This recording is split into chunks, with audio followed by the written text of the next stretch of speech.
Coming to you straight from the Rio Grande and beyond. Broadcasting to the four corners of the globe. So grab your seat, your coffee, or your sundowner. Okay, everybody, here we go. On point, as always. This is Gloves Off. Gloves Off.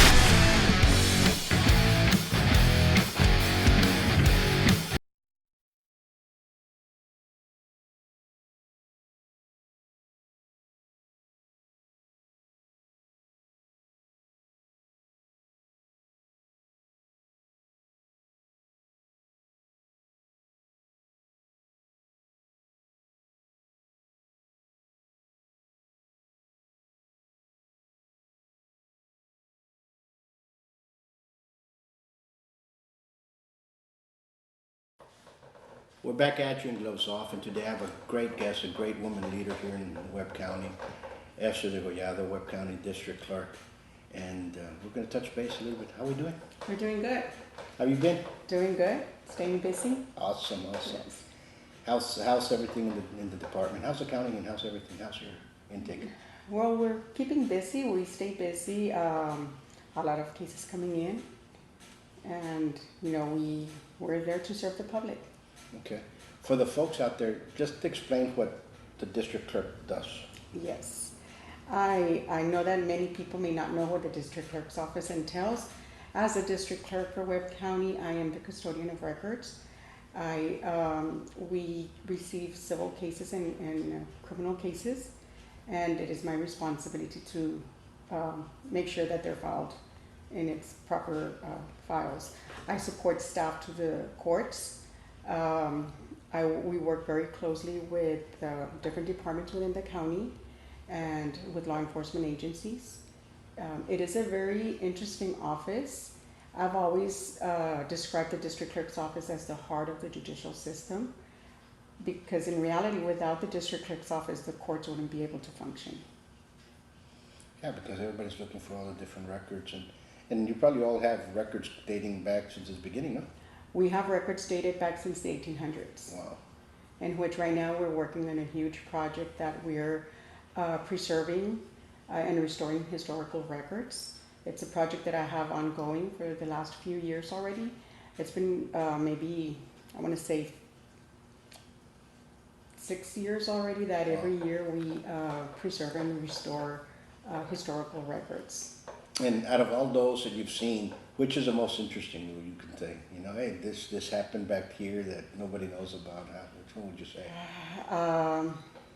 I can't think of one right now, but there's several cases that... I'm pretty sure. Yeah. Yes. I mean, as searching or going by, the records, we find letters dated back in the 1800s, handwritten letters,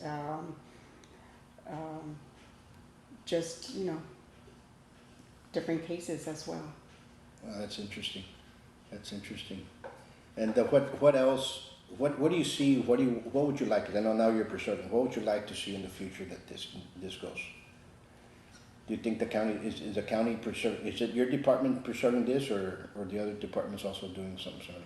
Well, I know I'm preserving those historical records, and I want to say that the county clerk's is also preserving records. As far as other departments, I really don't know, but I know that, like I said, our records go back to the 1800s, and these records dated from 1950 back are considered historical records. Okay. So those are the ones that I've been preserving or working on. It's a huge project. It's going to take years to finish this project, but we're getting it done slowly. It's awesome. I'm pretty sure. Imagine how many. Let's see, because you said we're getting more cases. How many cases usually go through of all the courts? Más o menos go through. Okay, so for civil cases, it could be anywhere from 300 to 400 cases on a monthly basis. On a monthly basis.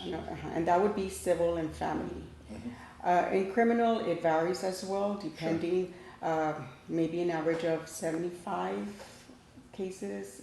Again, it varies. There may be times that we may get 100 cases in a month or so.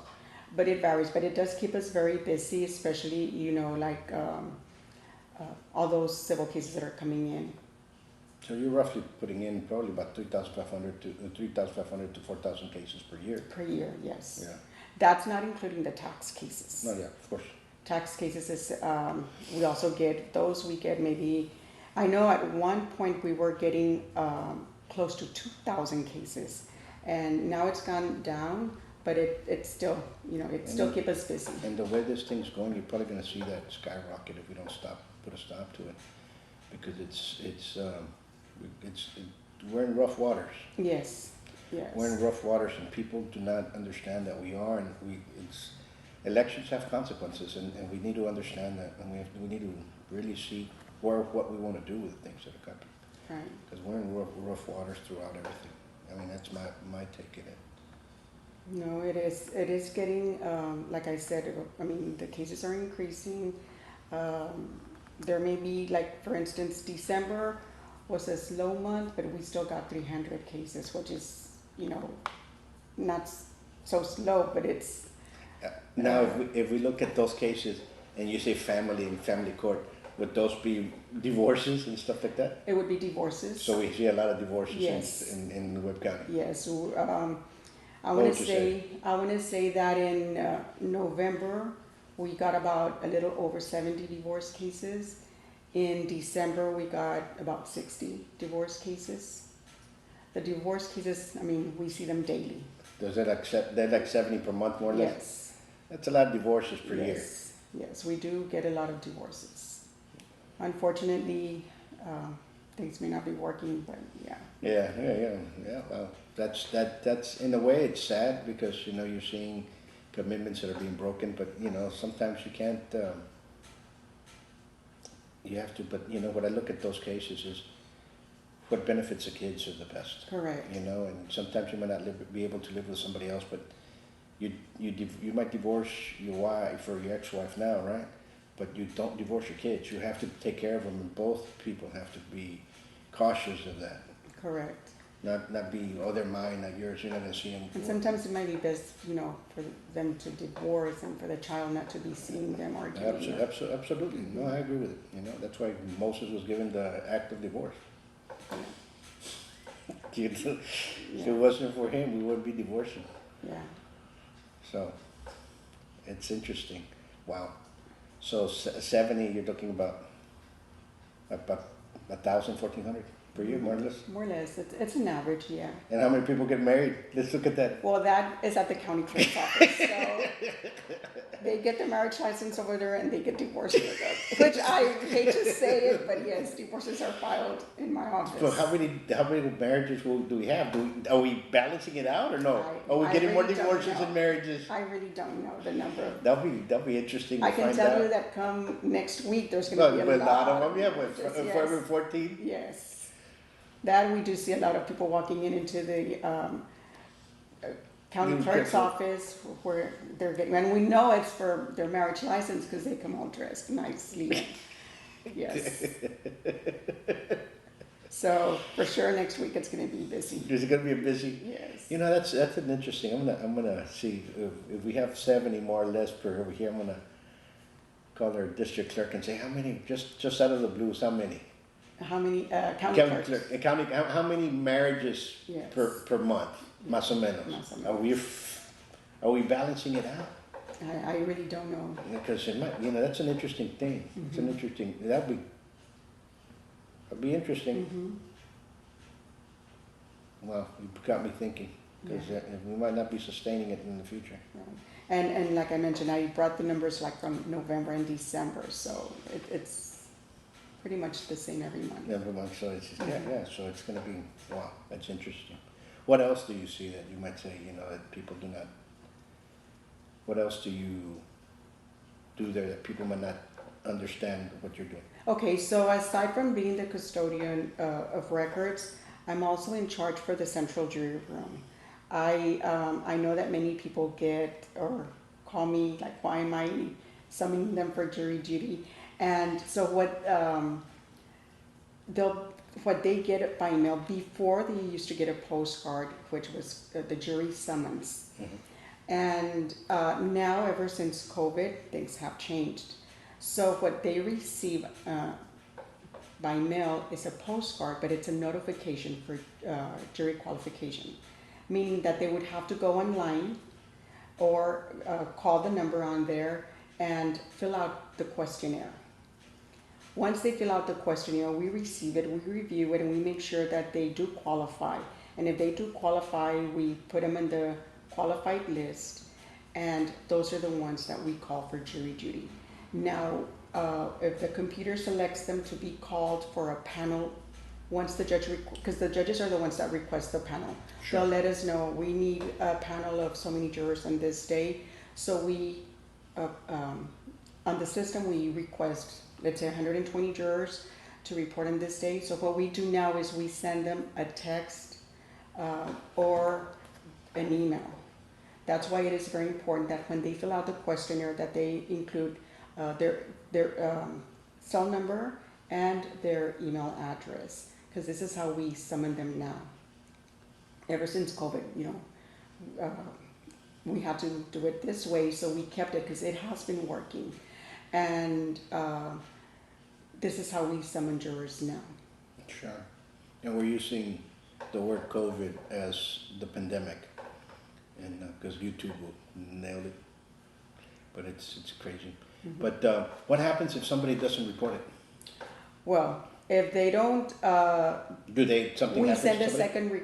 second notice. Mhm. And for the most part, once they get the second notice, they do call in or let us, they let us know that for some reason they may have not received the first one. And a lot of times it has to do with the post office. But if they can claim an exemption. Right. There's exemptions and there's qualifications. If they don't do it at all, then they'll What just happens? go into the pool for the next. So it just keeps on. It just keeps going. Eventually, everybody will be getting a Sure, I've gotten a notification. And all we ask is, for them to fill out the questionnaire. If for some reason they don't qualify, just to claim their exemption or their disqualification. There's also at the bottom of the form a space for comments, and they can always make a comment there. So before we put them into the qualified list, my clerks, they verify the questionnaire. And if they don't see any comments or anything, they'll automatically put them on the qualified list. But if they put a comment or if they claim an exemption, then they'll call them just to make sure that they do understand what their exception that they're claiming, and just to make sure, because a lot of times people say, well, I'm claiming children under 12, but if they're working, that really doesn't excuse Sure. them. Or if they're taking care of a parent, but they take care of them in the evenings, but because during the day they work, well, that doesn't excuse them. But they can always speak to the judges. The judges are very lenient, and so as long as they communicate and give their reason why they can't serve. And how many juries? Is that monthly or is that weekly or is that? It could be weekly. For the most part, it's bi-weekly, but there's times that it could be weekly. It just depends when the judges need A jury. So it's not something that you settle.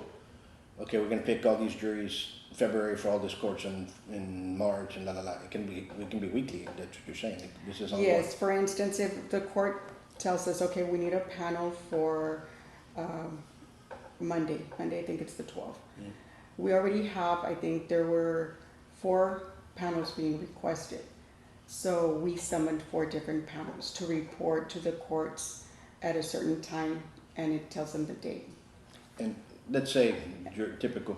How many people come in and how many people are selected? There's 12. Let's say they're selected 12, right? But how many people go in to select those 12? 30, 40? Okay, so let's say the number that was requested of a panel was 120. Out of those 120 that were summoned to appear, we may get 75, 80. Some might have been excused by the court already, because we send notice about 2 weeks in advance. So they have those 2 weeks to contact the court to let them know if they won't be able to attend. Right. But for the most part, we get an average, about 50-60% of the jurors that are being summoned. So that's, out of the 60 that It are also there. depends, on the day. If it's like, let's say, at the beginning of the school, we do have a lot of, people that request excuses. So it varies. Yeah, I can imagine. That's interesting. And what other types of summons do you all do? Like jury's one of them. Is there anything else like a jury that people have to go up there and panel? How about Grand jury. the grand jury? The grand jury is twice a year. Twice a year? Mm-hmm. And on that one, we summon, let's say, about 200, and the judges, they select 16 for the grand jury. Wow, okay. So the grand jury, so that's twice a year. And when they do there, how long do they work? Do they work a week or 2 weeks? What's their? It's every 3 months, every 6 months. We have a grand jury coming in January and in July. And how long does that grand jury stay? They stay for the 6 months. Okay. Yeah. That's interesting. But they meet, depending, like once every other week. Do they get paid? Yes, they do get paid. So for petit jurors and grand jurors, before it used to be $6. A day or an hour? Or what? No, $6 for the first day. If they're qualified. Just for a day, $6? If they're qualified, it was $6, and if they served, they would get paid $15 For the day? for the day. So now the $6 went up to $20, Okay. and If you serve? Well, okay, let me go back. If they're qualified, it's $6. Okay. If they serve the second day, that was $40. It's $40 a day. Okay. So now the 6 went up to $20, and the 40 went to 58.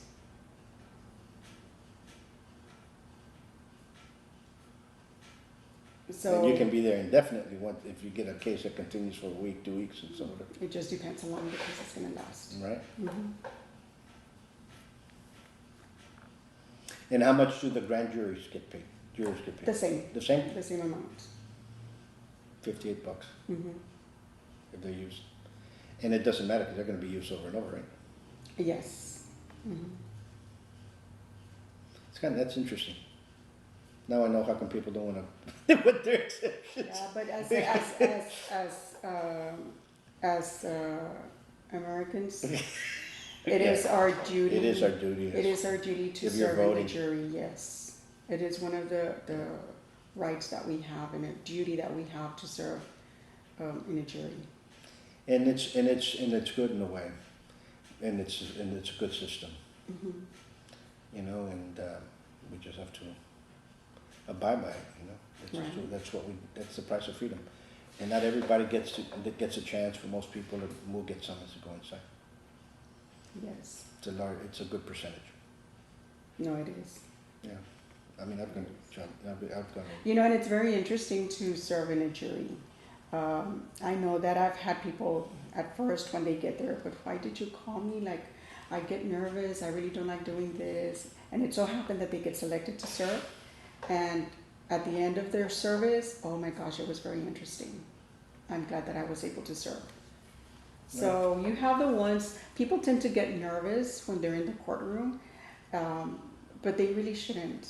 It's just for them to listen to the case and then just decide. And a lot of times, because you don't know if it's going to be for a civil case or a criminal case. So it's always good to come in and just experience it. Yeah, it's good. Is there any video or anything, like say you get called for people to see what they're looking at, like this is what you have to do? And Yes, once when they walk into the jury room, now that's if they go to the jury room. In the jury room, we do show them the video as to the process, right?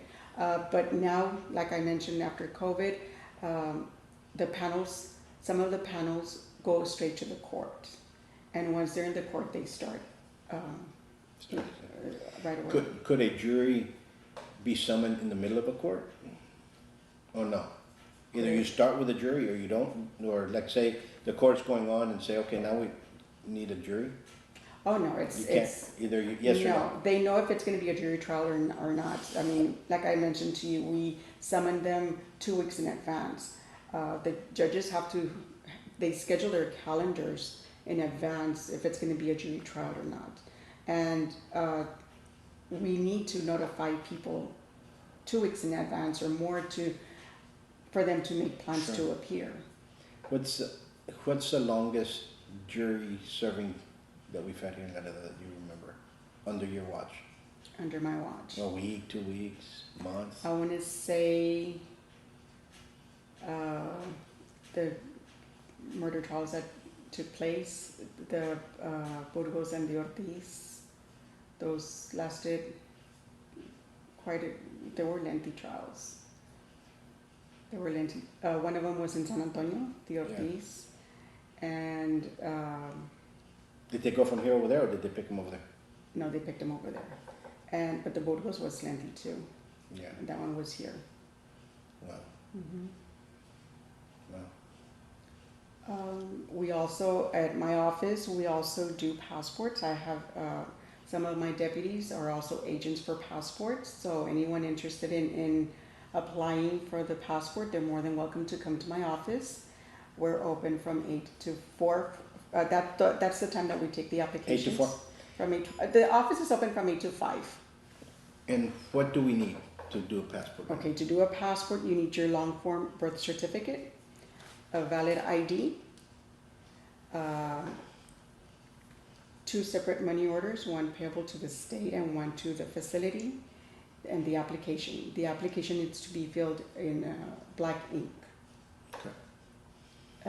2 passport photos. One passport photo. Before it used to be 2, now it's just 1. Oh, that's good. I have to get that for my kids. And we don't have appointments. We accept walk-ins. Okay, cool. Okay. We start getting everything ready Mm-hmm. for that. Is there a form we can download? Yes. Okay. You can download, and I want to say the website is www.statetexastravel.com. Okay. We get that. .gov. .gov, yeah. Mm-hmm. Anything else you'd like to say, bring out? No. Because it's interesting what's in Oh, there. yes, Yeah. it's very interesting. It is a very interesting office to work on. I mean, I've been there for many years that I've seen a big change, like from working from paper to computers to going paperless. We no longer use typewriters, so Well, that's awesome. it's been a big change. So, but yes, that's been my second home. Yeah. Ever since I've known you, you've been there. Yes. And further, before you were at the courts, remember? Yes. Yes. And I remember. Well, folks, you have that from our woman leader here, and she's a very good one. And for you all young ladies that are out there, here's an icon of Webb County. Okay. Thank you. It's true. Thanks. And for you all out there, we're going to go ahead and finish off. You all stay safe, be safe, and God bless you guys. Till next time.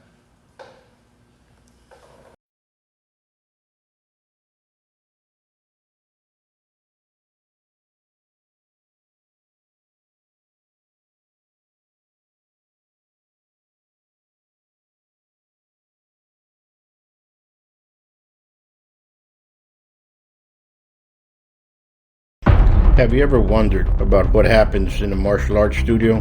Well, you start right away by setting goals, building determination, gaining focus, building skills, all while becoming more fit, gaining confidence, and learning self-defense. Withdrawn Academy is a school where attitude meets aptitude.